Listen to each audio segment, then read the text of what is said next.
আসসালামু আলাইকুম ওয়া রাহমাতুল্লাহ। আজ আমরা জানব পৃথিবী কতদিন থাকবে, কতক্ষণ পর্যন্ত পৃথিবী ধ্বংস হবে না বা কিয়ামত হবে না, আর কিছু হাদিস জানতে চোখ রাখুন এই ভিডিওতে।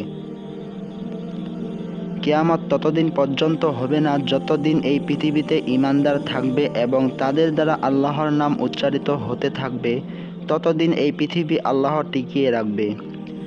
রাসূলুল্লাহ সাল্লাল্লাহু আলাইহি ওয়াসাল্লাম বলেছেন, যতক্ষণ পর্যন্ত পৃথিবীতে আল্লাহ আল্লাহ বলার মতো লোক থাকবে ততক্ষণ পর্যন্ত কিয়ামত হবে না। মহান আল্লাহ মানুষকে যত নিয়ামত দিয়েছেন তন্মধ্যে শ্রেষ্ঠ হলো ঈমান।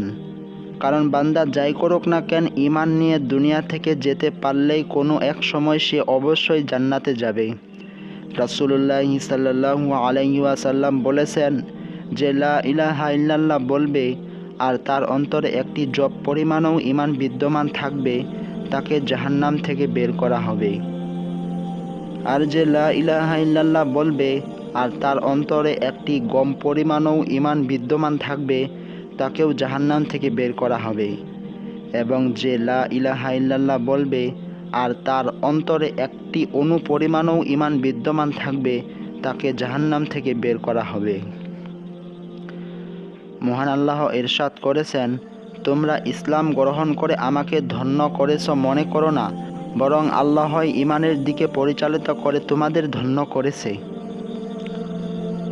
আল্লাহ তাআলা সবাইকে প্রকৃত ঈমানদার হিসেবে কবুল করুক, আমিন।